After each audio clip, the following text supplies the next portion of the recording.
अब मैं एक ऐसे कवि को आमंत्रित करना चाह रहा हूं जिन्हें सुनने की प्रतीक्षा आप सभी कर रहे हैं। ढाट और पारकर में कवियों की एक परंपरा रही। खेतदान जी मीसण जैसे महान कवि हुए और कविराज जुझारदान जी मिठड़िया जैसे महान कवि हुए, जिनकी रचनाएं हम सभी के कंठों पे है। किरतार समो वड वृद्ध करन नल आयल सेवक यवतर यातर या जल विच जहाज गुडे धक धम या धक धजा धरिया करिया शुभ काज समाज विजय कर राज ताजिम लजा रखिया करणी करवा हर देवी दया कर मात बिकानेरी जोग मैया जी मोर सखा किनी आनी मैया जी मोर सखा किनी आनी मैया। इसी काव्य परंपरा के संवाहक एक महान कवि जो गुजरात के दायरों की शोभा होते हैं, जिन्होंने अवतार चरित महात्मा नरहरिदास विरचित के ऊपर 100 से अधिक टीवी एपिसोड किए।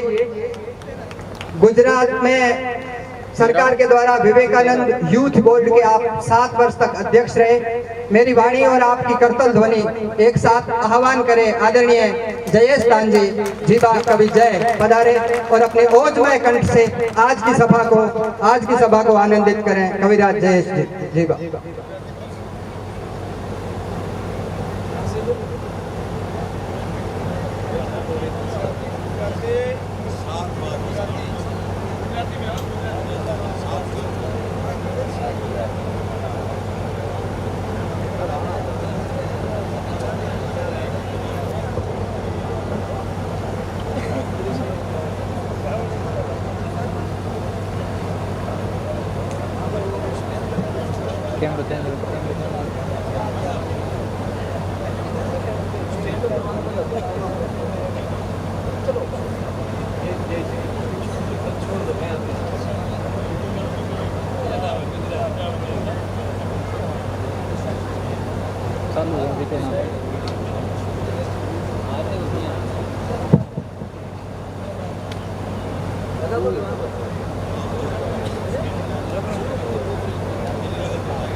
शांति करण जग भरण गणन गणा भव घाट नमा आद्य नारायणी मां विश्व रूप वैराट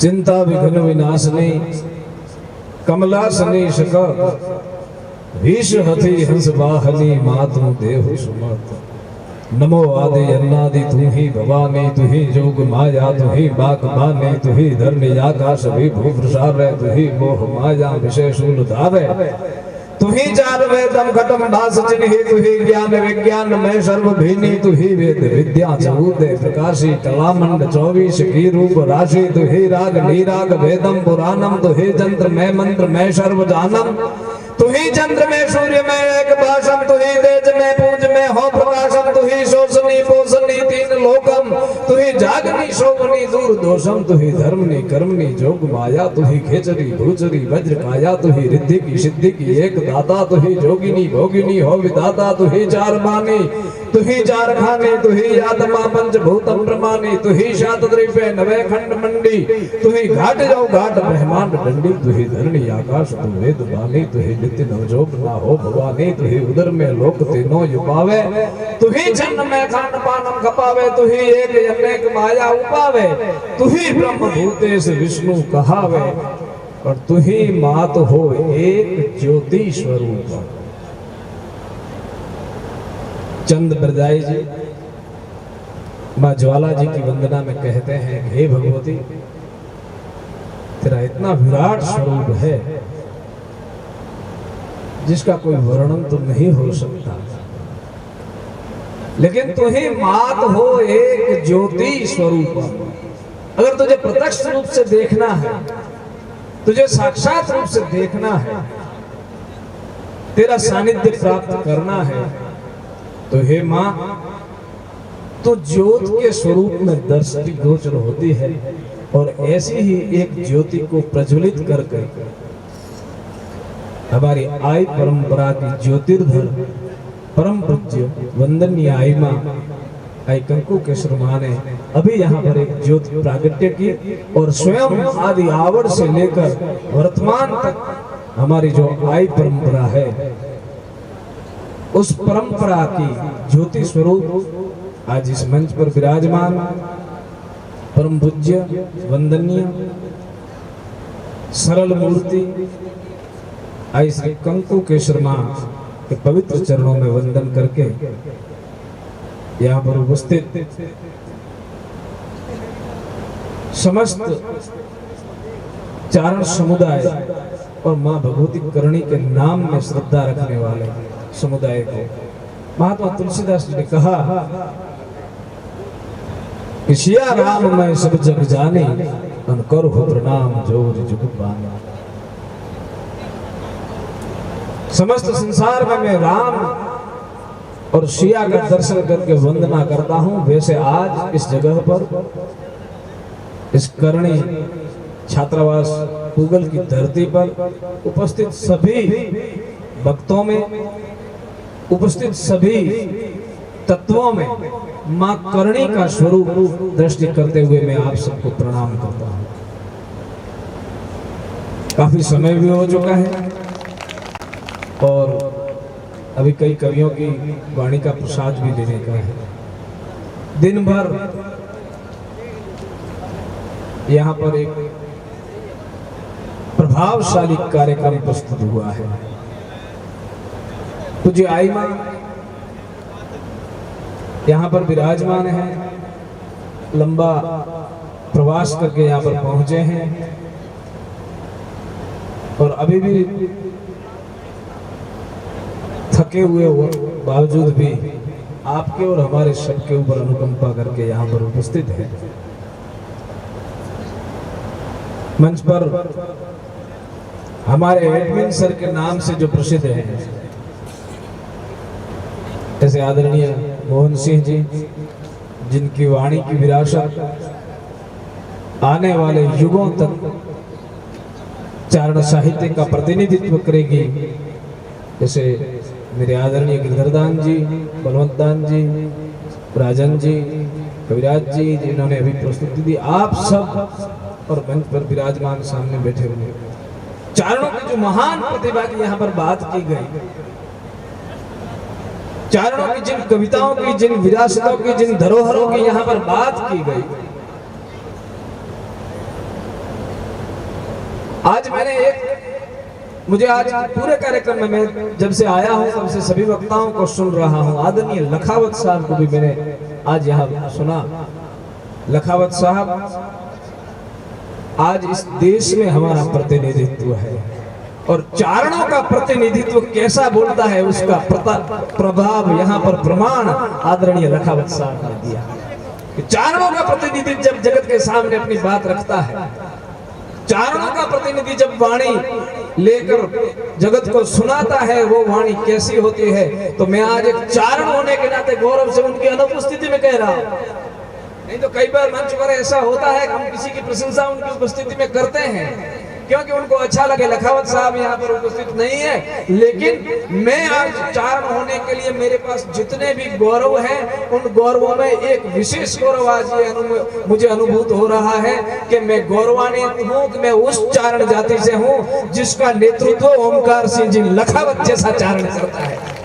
मैं माँ की साक्षी में कह रहा हूँ, मैं अभिभूत हो गया आज लखावत साहब की बानी सुनकर। एक एक शब्द पर उस चारण का जो अपना समर्पण था, जिस जिम्मेदारी के साथ यहाँ पर जो उद्बोधन दिया जा रहा था, वो उस महान परंपरा से आ रहे हैं। और आप सब तो जानते ही हो मुझे क्या कहना, लेकिन भाई दिनेश जी ने बड़े चाव से यहाँ पर जिस अवतार चरित्र का उल्लेख किया, जिस अवतार चरित्र पर मुझे टीवी पर 100 से अधिक टीवी कार्यक्रम करने का सौभाग्य प्राप्त हुआ, वो अवतार चरित्र ओमकार सिंह जी लखावत के पूर्वज नरहरदास जी ने लिखा हुआ है। और चारण ईश्वर के तत्वों को कैसे ले आता है? चारण जब अपने शब्दों में कथा लेकर आता है तो कैसे लेकर आता है? अवतार चरित्र को पढ़ना चाहिए। नमामि दिव्य देवतम कृपाल वसीम तम वदन योग वाशयम प्रभाकरम प्रकाशयम विराजितम विरुद्धयम यलक भृंग जुथयम सदीर्घ नयन सोहे श्रीवारितम विमोहे समक्रम बहुश्यामयम जुकाम धमकिकामयम रदम छतम सुरंग जय सुभद्र बिंब संग जय प्रसन्न मुख पंकजम सहास वास नासजम त्रिरेकम ग्रव्यजं सर्व शोभ शिव जय भुजा आजानयम भजम। मैं ये जो बोले जा रहा हूँ वो भगवान श्री राम, उनका नखशीख वर्णन महात्मा नरहरदास जी ने किया है। मेरा राम कैसा है, मेरा राघव कैसा है, मेरा रघुवीर कैसा है। नमामि दिव्य देवतम कृपालशील सम्मतम वदन उपवासयम प्रभाकरम प्रकाशयम।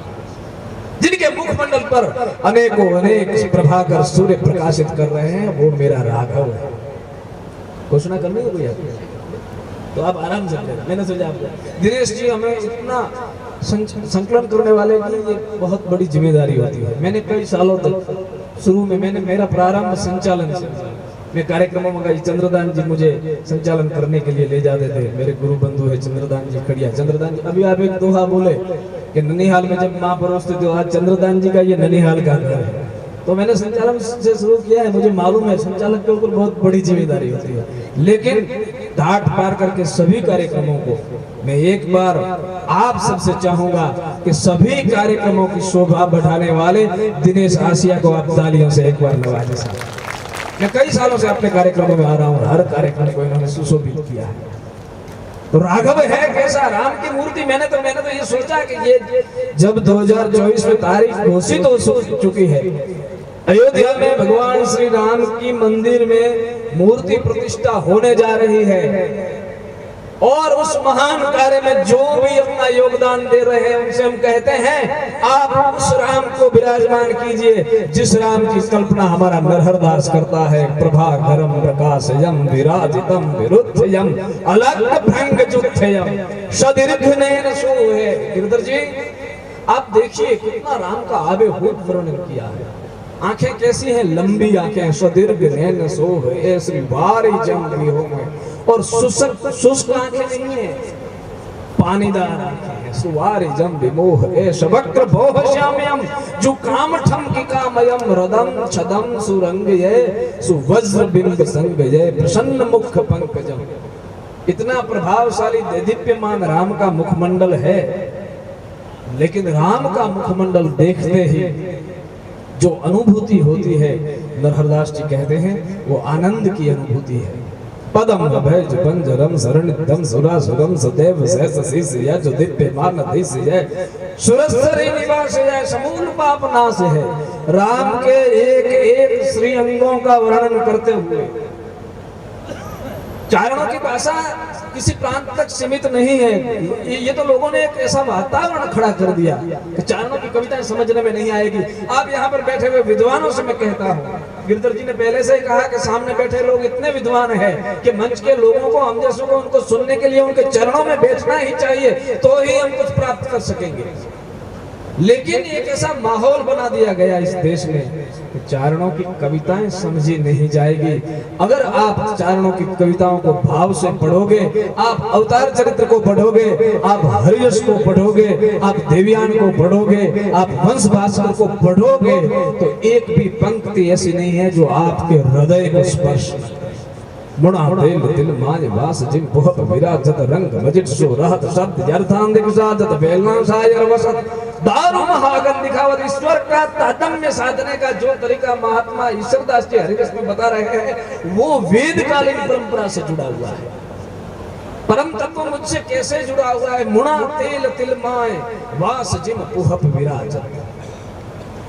ईश्वर को ढूंढने के लिए जितनी सारी चेष्टाएं करनी थी वो कर लेने के बाद अगर हे जीव तू थक गया है तो तुझे ईश्वर अपने भीतर मिलेगा। ये बात हरिरस में ईश्वरदास जी कहते हैं। मुड़ा तेल तिल माय, जैसे तल में से तेल मिल रहा है, पुष्प में से जैसे सुगंध मिल रही है, अग्नि में से जैसे दाहकता मिल रही है, संत जनों में से जैसे सहनशीलता मिल रही है, वैसे हे जीव तुझे अपने आप के अंदर से, अपने भीतर से ईश्वर की प्राप्ति होगी। ये जो वेदकालीन दृष्टि है, ये जो वेदों का दर्शन है, वो चारणों ने लोक भाषा में किया और लोगों तक पहुंचाया। और यही दर्शन करते हुए महात्मा नरहरदास जी ने कहा, सर्वांग वर्णन श्री राम का करते हुए मोहन सिंह जी चरणों का वर्णन किया, तब कितना अद्भुत वर्णन किया। श्रीयास चंदनम सजम पलोट पानी पंकजम, ये जो चरण है सदैव शेष शीश है, जो दिव्यमान नदी से है, सुरसरी निवास है, समूल पाप नाश है, श्रीयास चंदनम सजम पलोट पानी पंकजम। ये कौन सा चरण है?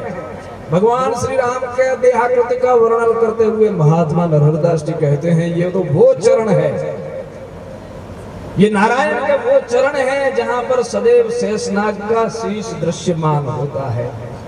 सहस्त्र फैन वाला शेषनाग जिनके चरणों में अपना मस्तक रख के वंदना करता है, वो ये भगवान श्री राम के चरण है। सदैव शेष शीश है, जो दिव्यमान नदी से है। और भगवती जाह्नवी गंगा ऊपर थी ओढ़ंगिया, पंखीपण पावन हुआ, माही मंजन किया कोई दी भूत सर्जे नहीं, भागीरथी बची हेकड़ कट को हाडरो, जो गंगा तट जाए ओ मानविया कुड़ु माए, कोई दी भूत सर्जे नहीं भागीरथी।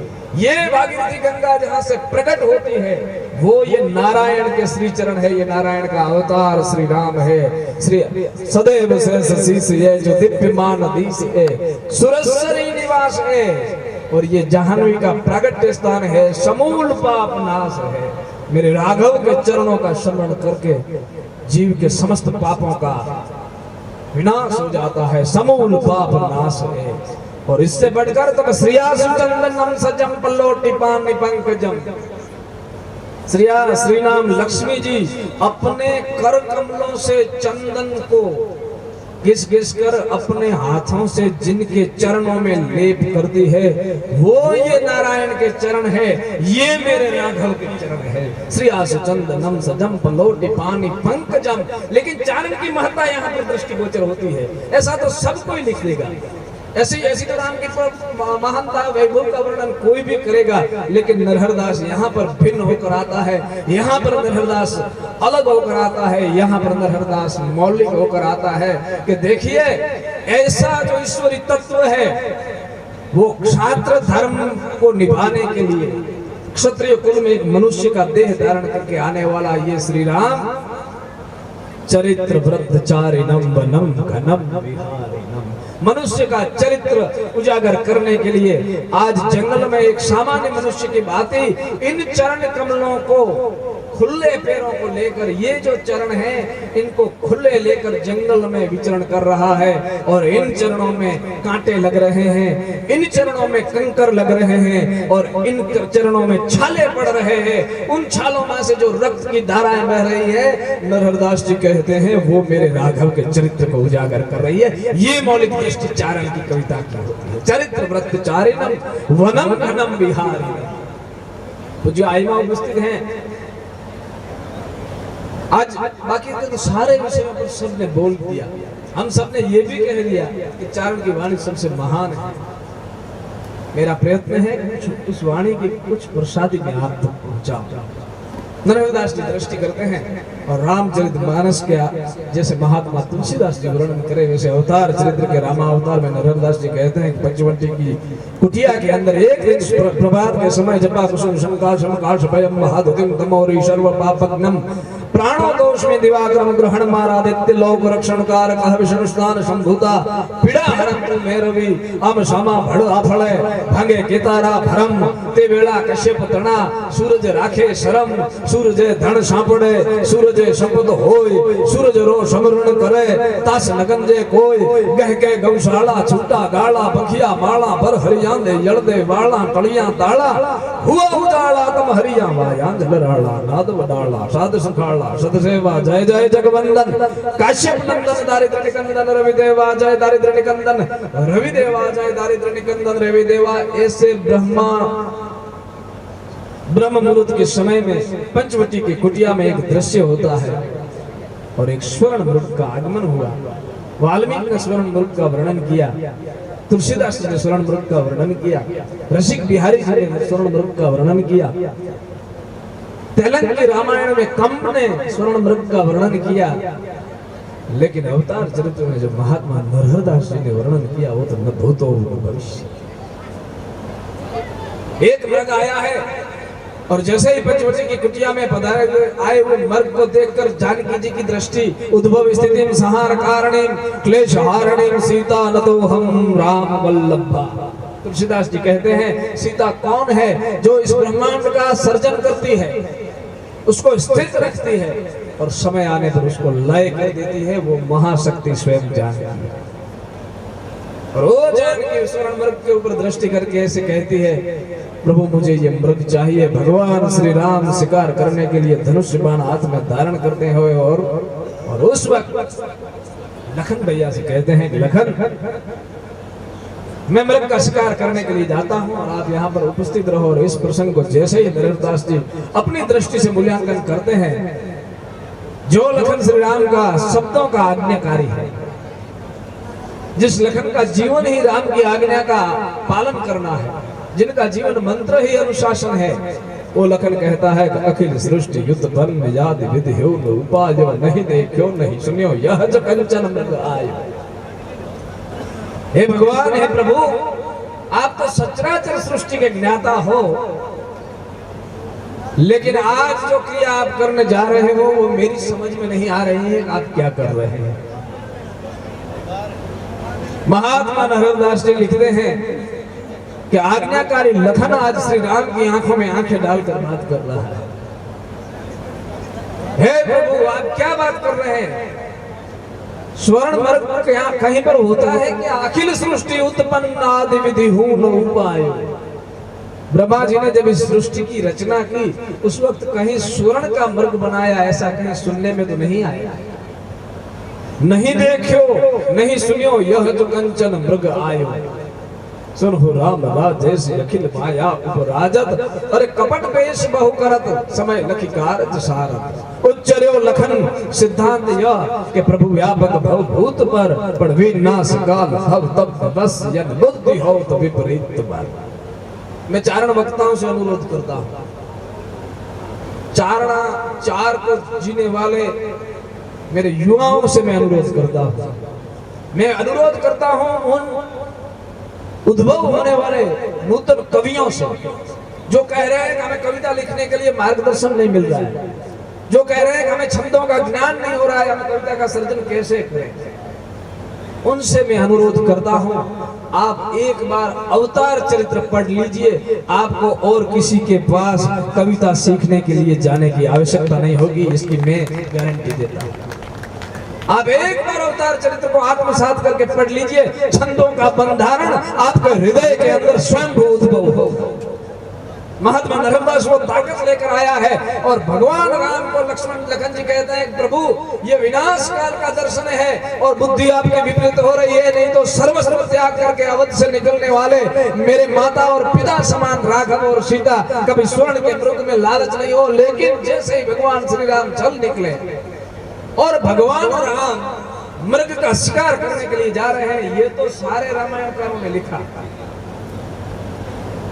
लेकिन मेरा नरहरदास उन सब से कुछ अलग लिखता है, क्योंकि वो कलम जो है वो चारण की कलम है। मारवाड़ की धरती के इस मरुधर के बनोते पुत्र चारण नरहरदास की कलम है। वो राम को सामान्य स्थिति में जाता हुआ बता ही नहीं सकता।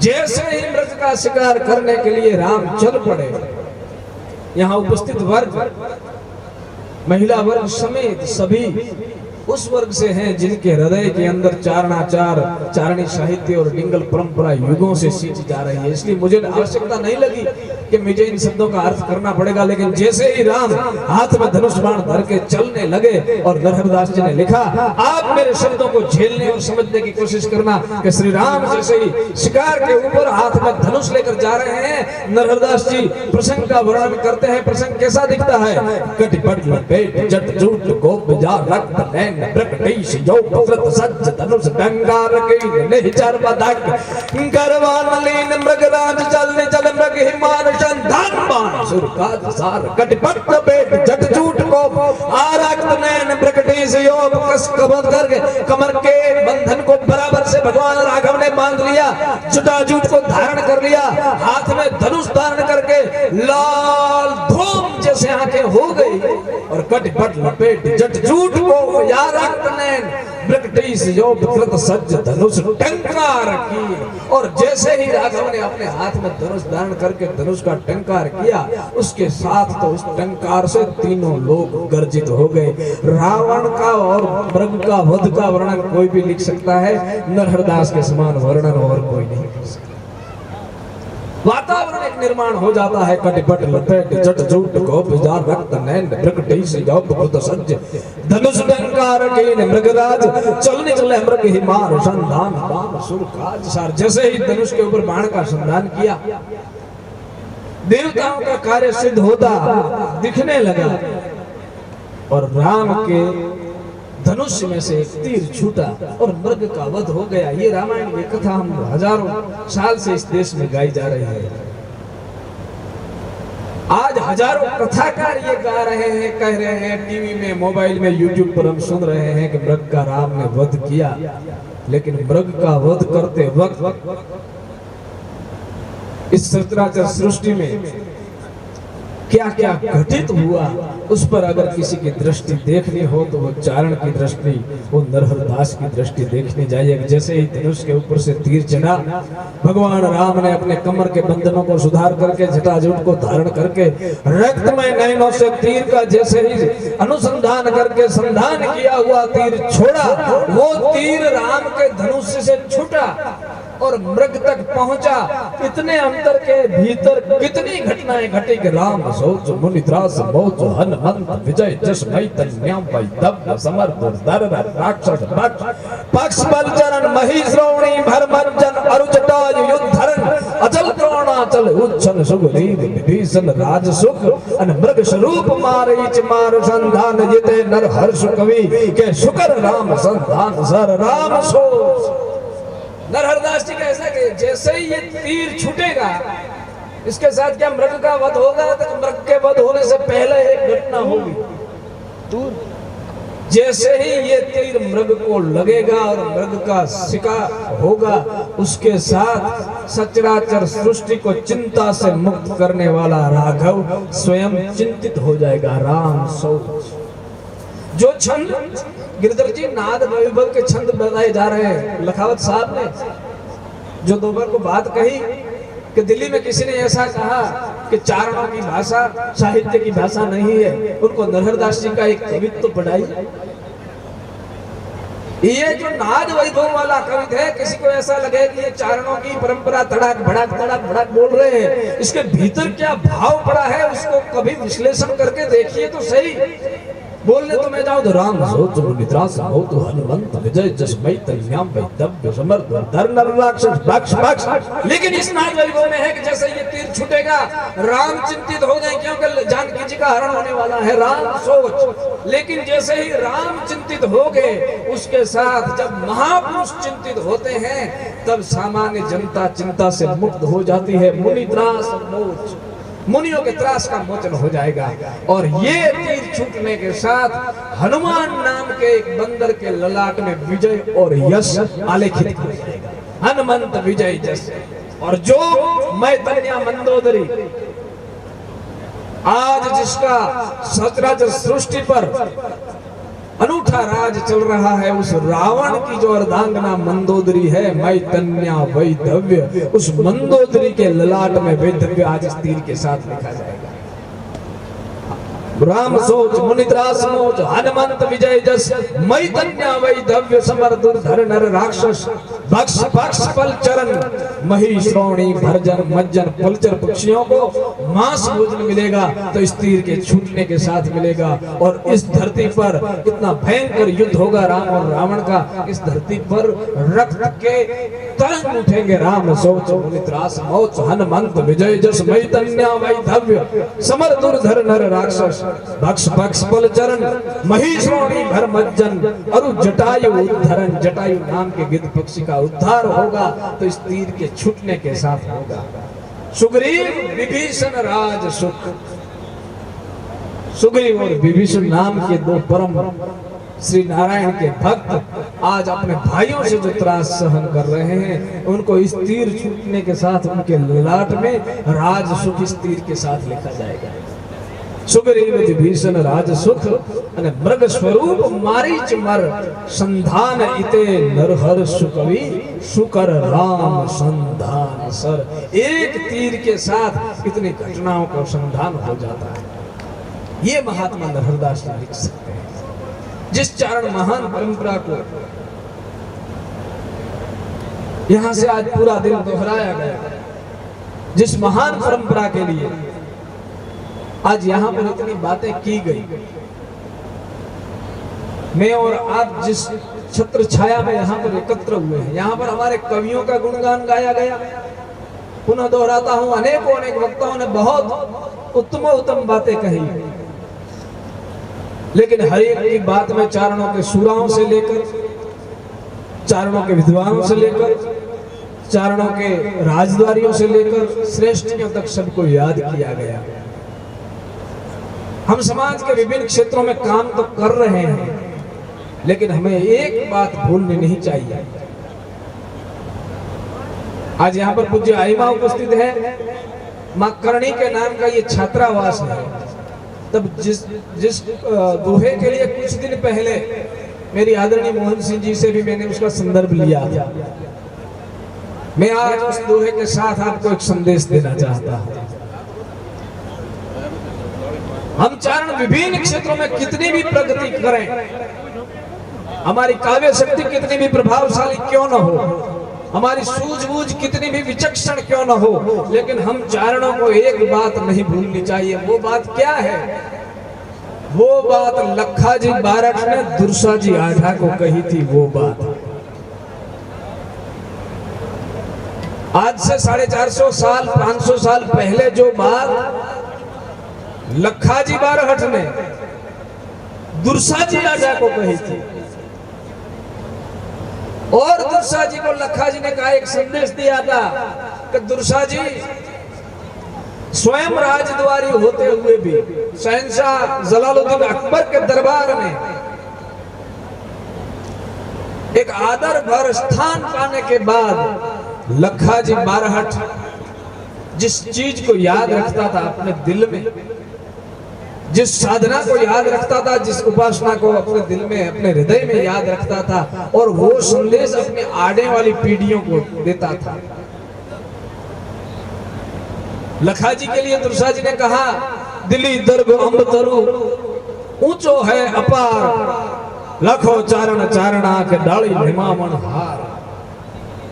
दिल्ली के दरबार में लखाजी बारहठ नाम का एक ऐसा चारण उपस्थित है जो चारणों की आने वाली पीढ़ियों के लिए एक आम्र वृक्ष की घटादार छांव के फल दे रहा है। और उस वक्त लखाजी बारहठ ने कही, मेरे बुजुर्ग, मेरे युवा साथी, किसी भी क्षेत्र में उत्साह के साथ काम करने वाले लोगों को चारण के स्वरूप में अगर हम इस धरती पर कार्य कर रहे हैं, गिरधर जी ने एक बहुत बड़ी बात कही थी अभी कि विभिन्न क्षेत्रों में हम आगे बढ़ रहे हैं, लेकिन जिस क्षेत्र की चिंता करनी चाहिए, ऐसा अगर जो कोई क्षेत्र छूट रहा है तो वो है हमारे चारणाचार के संस्कारों का क्षेत्र। तो उन संस्कारों को अगर टिकाए रखना है, उस परंपरा से, उन जड़ों से अगर जुड़े रहना है तो क्या करना होगा? तो लखा जी ने कहा था कि दुर्सा जी आडा से कहा था, दर्शा डूंगरड़े कूण काला छाया करे। यहाँ पर आप ढाट के पार करके हमारे परिवार के सभी लोग यहाँ पर, जहाँ मेरा आधा तो परिवार बैठा है यहाँ पर। गिरधर जी, आपने हमारे आई रतुपातु के जमेर का जो जिक्र किया, वो मिश्रण परिवार और सुल्तानिया परिवार और हमारा जीवा परिवार, उसमें मिश्रण और सुल्तानिया परिवार के हमारे आधे परिवार आज यहाँ पर भी मौजूद है। हम सोनल नगर में बैठे हैं, वहां भी एक साथ बैठे हैं। तो ये जो दुआ है, इसमें भाषा का जो पाठ है वो बिल्कुल पारकर को स्पर्श करता हुआ है। दर्शा डूंगरड़े कूण काला छाया करे। दुर्सा जी तू कह रहा है कि शहंशाह अकबर हमको सम्मान दे रहा है, अगर दुर्सा जी तू कह रहा है कि हमारी काव्य शक्ति हमें सम्मान दे रही है, अगर चारणों आप मान रहे हो कि आपकी विचक्षणता आपको सम्मान दे रही है, तो लखा जी बारट कहता है कि ये आपका पागलपन है, ये आपकी मूर्खता है, ये आपकी नासमझदारी है। क्यों कि चारणों के ऊपर जगदम्बा के अलावा और कोई कृपा कर ही नहीं सकता। ये मैं नहीं कह रहा, लखा जी बारट कह रहा है। ए दुर्सा डूंगरड़े कूण काला छाया करे। पर्वतों पर कौन छाया करने के लिए जाता है? चारण तो उस प्रकृति का तत्व है, उसके ऊपर कौन छाया कर सकता है? चारण को कौन कुछ दे सकता है अपनी तरफ से? कोई कुछ नहीं दे सकता चारण को। क्यों कि चारण को सब कुछ देने का जिम्मा मां जगदम्बा ने स्वयं ले रखा है। भाई दिनेश ने भी जहां से जिक्र किया अर्जुन की उपासना का, भीष्मक पर्व में वो कवित लिखा है, कभी अपना गौरवान्वित इतिहास पढ़े। नमस्ते सिद्ध सेनानी यारे मंदर वासिनी कुमारी काली कापाली कपिले कृष्ण पिंगले भद्रकाली नमस्तुभ्यम महाकाली नमस्तुते चंडी चंडे नमस्तुभ्यम तारणी भर भरणी अट्टहासे कोक मुखे नमस्तुते रणप्रिये ऊमे शाकंभरी श्वेते कृष्ण कैटभ नासनी हिरणाक्षी विरूपाक्षी सुधुरावती नमस्तुते वेद श्रुति महापुण्य ब्राह्मणे जात वेदसी जम्बू कटक चेतेषु कांतार वासिनी स्वाहाकारा स्वधाचे तुष्टि पुष्टि धृति दीप्ति चंद्रादित्य विवृधिनी भूतिर भूति महासंख्य विक्ष से सिद्ध चारणी। भीष्मक पर्व में अर्जुन लिखता है, वेदव्यास जी के शब्द ये कहते हैं कि मैं किस दुर्गा के ऊपर श्री कृष्ण से कह दिया युद्ध प्रारंभ हो रहा है, विजय चाहिए, क्या करूं? शक्ति की उपासना कर, शीघ्र कृपा करे ऐसी किस शक्ति की उपासना करूं? क्षत्रियों ने क्यों चारणों को चाहा? क्योंकि श्री कृष्ण स्वयं इस ब्रह्मांड में क्षात्रत्व का सर्वोत्तम प्रतीक है, इस संसार में क्षात्रत्व का सर्वोत्तम प्रतीक क्षत्रिय के अंदर होने चाहिए, वो सभी गुणों का सर्वोत्तम प्रतीक श्री कृष्ण है। वो श्री कृष्ण अर्जुन से कहते हैं, ये किसी दायरे की बात नहीं बता रहा, ये किसी डिंगल पाठ की बात में नहीं बता रहा, ये किसी चारण के मन से उत्पन्न हुई कल्पना की बात में नहीं बता रहा।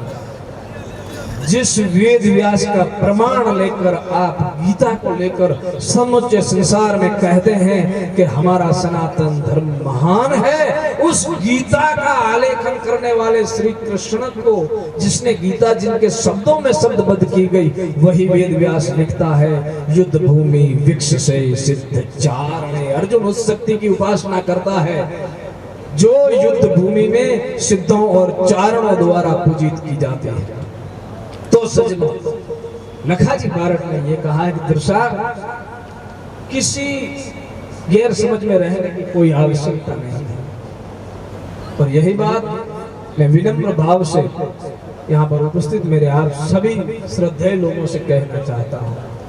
कोई राजनीतिक पार्टी या अन्य किसी भी प्रकार की कोई सत्ता, मैं आज इस मंच से जो आइमा बैठे हैं और यहाँ पर आज समाज बैठी है, वो जगदम्बा का प्रतीक है। मैं दृढ़ श्रद्धा से ये मानता हूँ गिरधर जी कि चारण को जो प्रदान करती है वो स्वयं जगदम्बा करती है, और किसी के आगे पीछे चलने की हमें कोई आवश्यकता नहीं। बस उसको प्रसन्न किए रखो, उसके बताए मार्गों पर चलते रहो। उस जगदम्बा ने जो आचरण बताया है, उस आचरण को अपने जीवन में जितना भी हो सके इतना आचार बनाते रहो। तो लखा जी कहते हैं दुर्सा डूंगरड़े कूण काला छाया करे। आधा आपो रे मेहर करे मेहा सदु।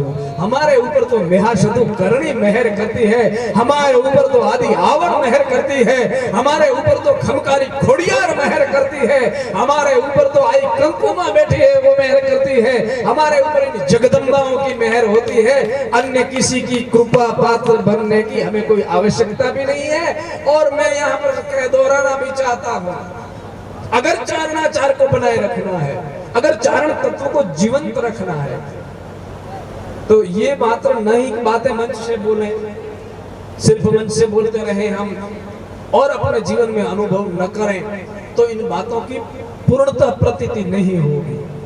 लेकिन अगर मैं और आप सबसे ये कहते हैं कि जगदम्बा के ऊपर भरोसा रखो तो कोई काम बिगड़ेगा नहीं, तो कभी ये प्रयोग भी करके देखते रहें। और मैं विश्वास देता हूँ, मेरे छोटे मोटे अनुभवों से विश्वास देता हूँ, इस जगदम्बा के ऊपर भरोसे रखने वाले चारण की कभी कहीं पर कोई हानि नहीं होती।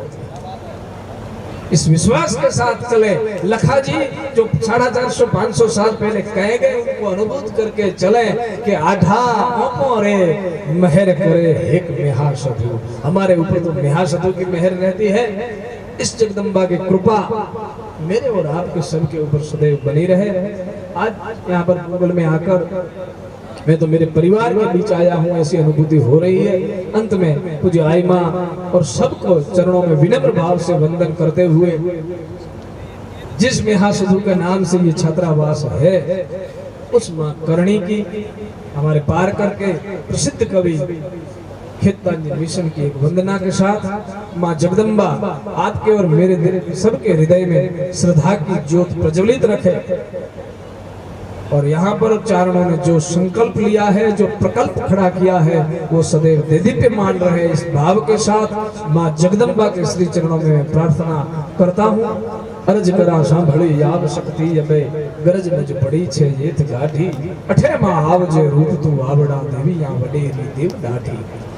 जाए वो प्रदेशा देश में जेठ मुंह दाखवा माहरी रक्षा कर तेथ देवी मनोरथ महारा पूर्ण कर मावड़ी सदेवा बिहा सधु घड़ी सेवी।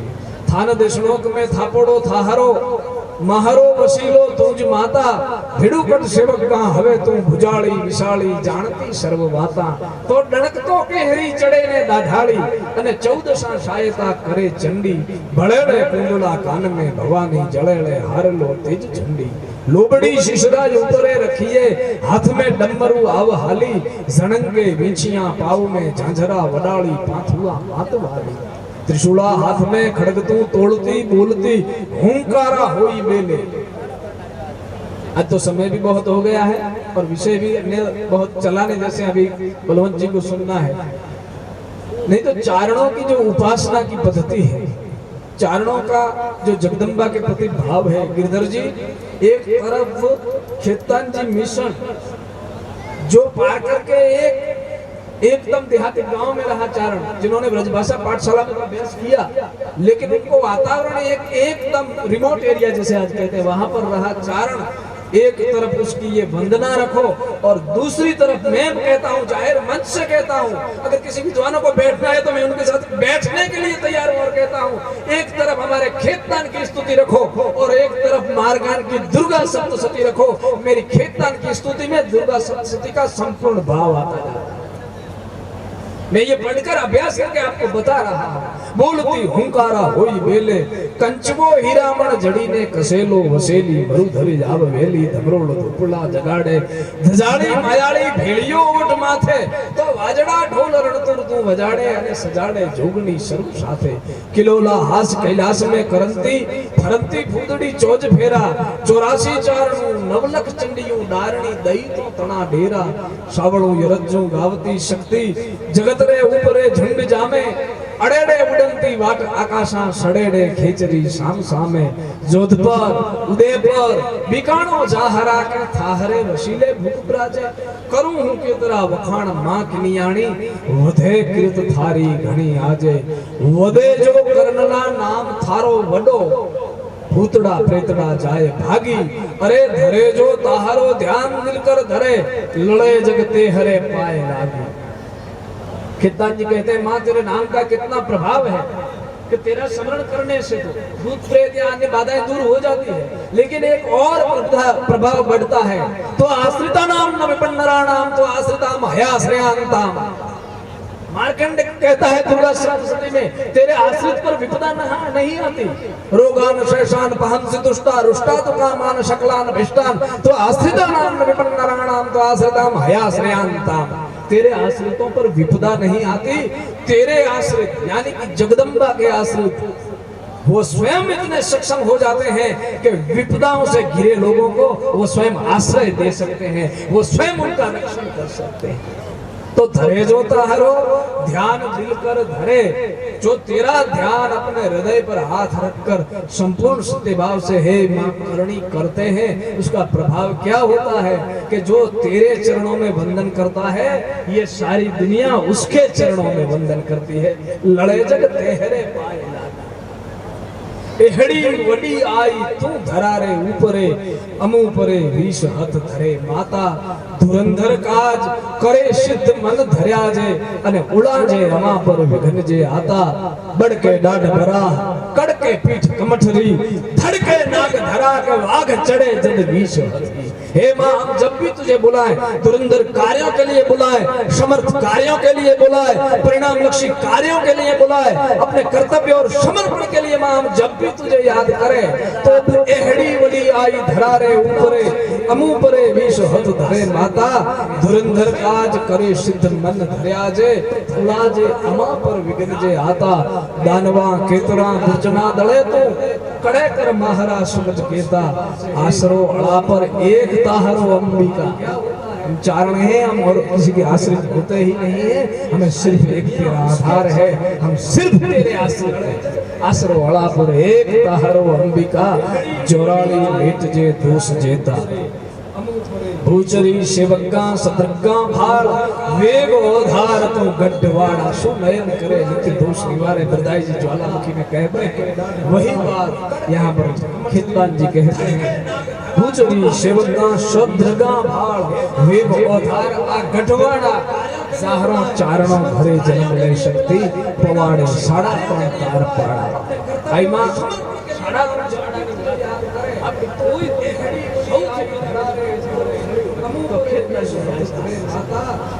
अब कोई भेद कोई पण प्रकारना प्रार्थना अन्य भेद नहीं। मारी आकरणी जे प्रार्थना છે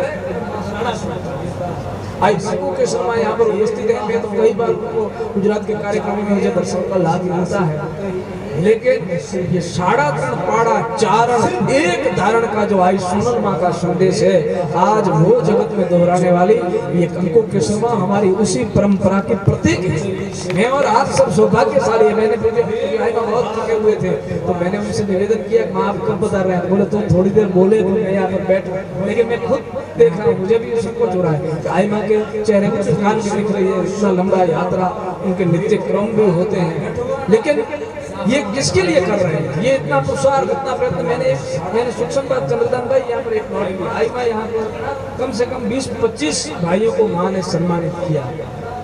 सबका ऐसा भाव होता है कि माँ के आशीर्वाद मुझे मिले, लेकिन उनकी दैहिक धर्म की जो मर्यादाएं हैं उनको भी थकान कितनी लगती है, लेकिन ये थकान किसके लिए सहन कर रहे हैं? ये थकान इसलिए सहन कर रहे हैं कि हम आई सोनल का संदेश लेकर जहाँ चारण हो वहाँ पर जाएं और चारण एक धारण की बात करके आए। तो ये बात करने के लिए आई मैं पधारी। अगर उनका ये सारा परिश्रम यहाँ पर आने का सारा परिश्रम सार्थक करना है तो एक ही माध्यम है। हम आई माँ के चरणों में वंदन करें, हम आई माँ की आरती करें, हम आई माँ के साथ फोटो लें, हम आई माँ के चरणों को अपने घर में पधारें। इन सबसे कोई फायदा होने वाला नहीं है। मैं विनम्र भाव से कहता हूँ अगर वास्तविकता में जो परिणाम लाना है तो एक ही है, इनके परिश्रम इनका पुरुषार्थ और इनकी थकान दूर करने का एक ही माध्यम है कि आई माँ जो उपदेश देती है उस उपदेश का हम अपने जीवन में पालन करें, उस उपदेश को अपने जीवन में उतारें। उनका अनुसरण करें। हम आई माँ को प्रत्यक्ष जाएंगे तो प्रसन्न होगी, लेकिन हम उस उपदेश का पालन करेंगे और प्रत्यक्ष न भी जा सकेंगे तो उनके आशीर्वाद सदैव हमारे साथ रहेंगे। क्योंकि ये साड़ा तरण पाड़ा चारण एक धारण का संदेश लेकर निकले हुए तत्व है। तो यहाँ पर खेतसी कहते हैं सप्रवाड़े साड़ा तरण तार पाड़ा दोए कर जोर मां खेतसी दाखवे अरज्जू सांभળી तू आप अंबा मेहा सधु चारणा फतेह कर मावड़ी लोबड़ी पिसारे हाथ लंबा मेहा सधु चारणा फतेह कर मावड़ी लोबड़ी पिसारे हाथ लंबा। जय करणी जय जोगमाया जय।